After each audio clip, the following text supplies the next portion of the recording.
Hi guys, welcome to my channel. In this video, I'll be covering IoT system logical design, IoT functional blocks, and also I'll explain IoT communication models. I'll explain all these three topics in detail. Guys, I have uploaded complete IoT subject tutorials. I'll provide that link in description. You can watch from there. If you are watching this video for the first time, don't forget to like, share, and subscribe to my channel. Let's get started. At first, I'll explain IoT system logical design.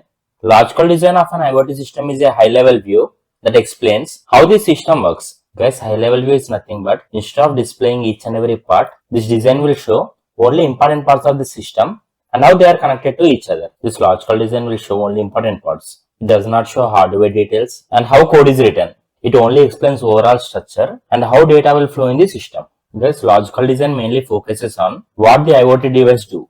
IoT device will do various kinds of activities like sensing temperature, detecting motion, sending alert messages, etc.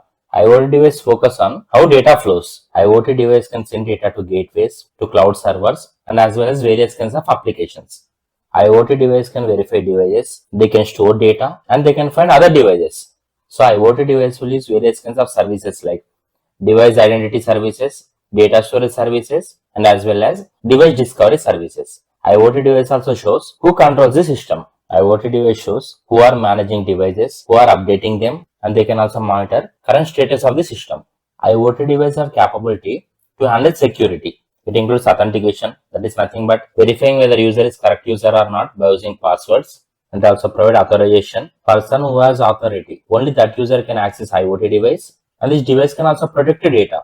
So this particular logical design will tell what IoT systems will do, how data will flow, and what are various kinds of services present, who are controlling system, and how security is provided. Logical design will cover all these things. Because logical design is very important because it will give clear understanding of entire IoT system.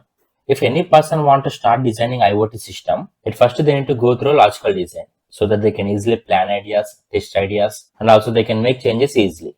Next I will explain IoT functional blocks. Because IoT systems contain various kinds of functional blocks and each block will perform certain tasks. When all these blocks work together, then systems can easily identify data, communication process becomes easier, so processing and as well as taking actions becomes easier.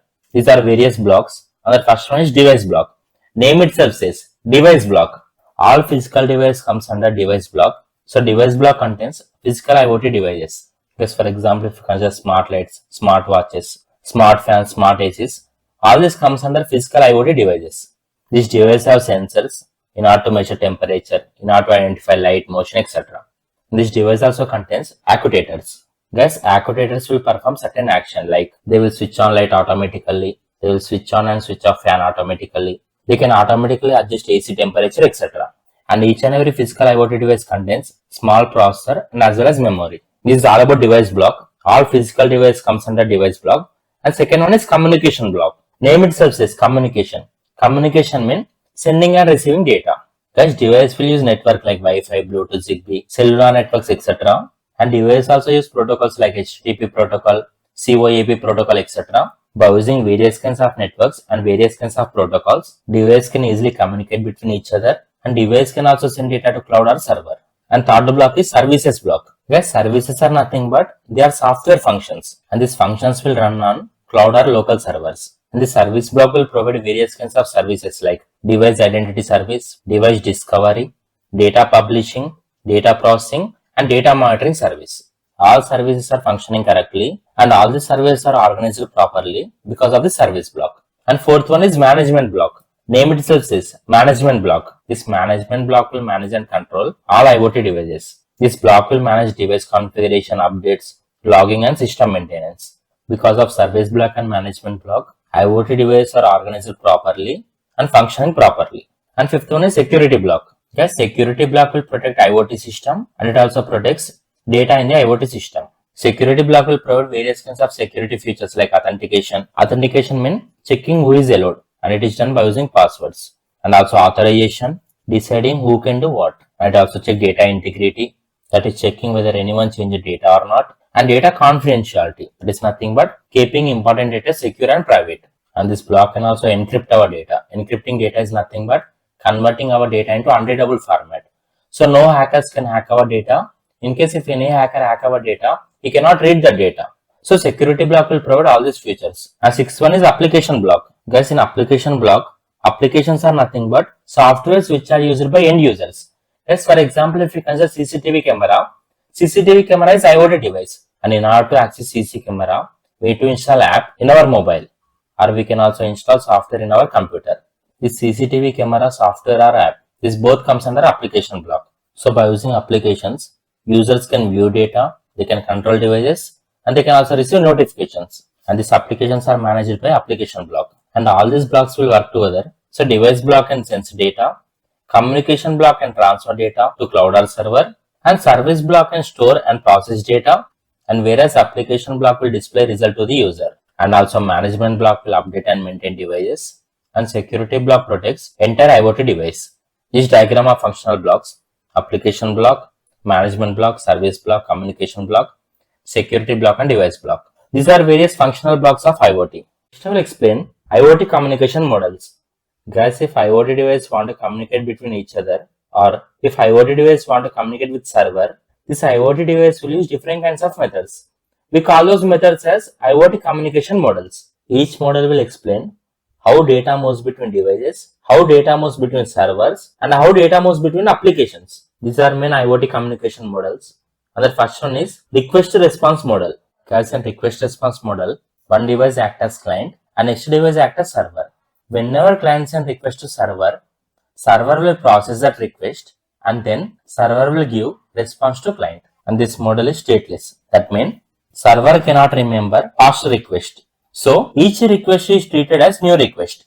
And we will use this model in web-based APIs such as REST, where REST stands for Representational State Transfer. Okay, this is simple example of request response model. For example, mobile weather app will send request to server asking what is the current room temperature. Whenever server receives this request, server will connect to database or sensor in order to identify temperature, and then server will send back temperature value to client. This example clearly shows client who will send request and server. Server will process request and then server will give response. And each request is new request. That is nothing but this model is stateless.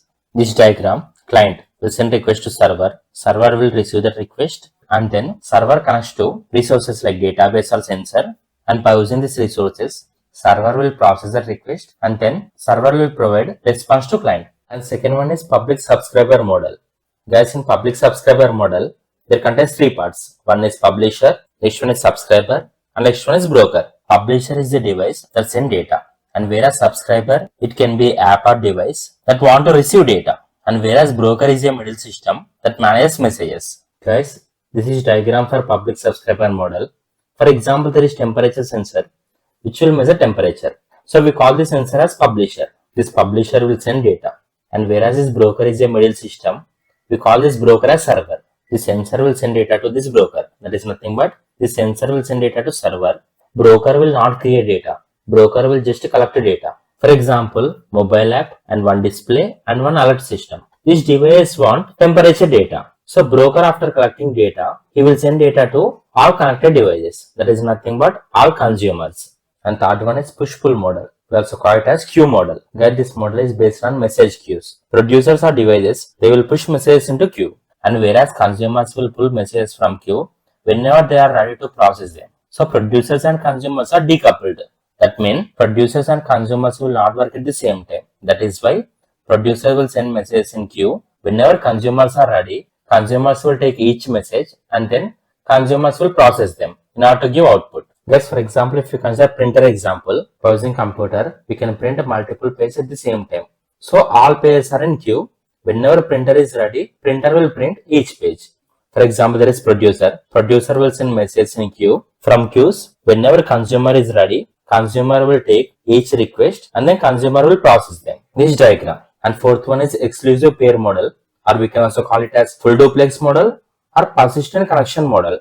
Guys, in this model, a persistent connection is established between client and server. Persistent means permanent. That means connection will not be closed until client and server both want to close connection. So connections remain open for the long time, allowing full duplex communication. That is nothing but sender and receiver can send data at the same time. This is meaning of full duplex. And this model is stateful. That means connection is opened. Sender and receiver can send data at any time. And this model is useful in real-time communication. Just for example, if you consider CCTV cameras, CCTV camera is example of exclusive pair model. By using mobile app, anytime we can check CC cameras. So CCTV connection is opened all the time until user closer connection. These cameras can send live videos to users and users can forward commands like turn night mode on, motion detection, etc. This example clearly shows persistent connection, full duplex, that is nothing but our mobile app, and CCTV camera. They both can communicate each other at any time.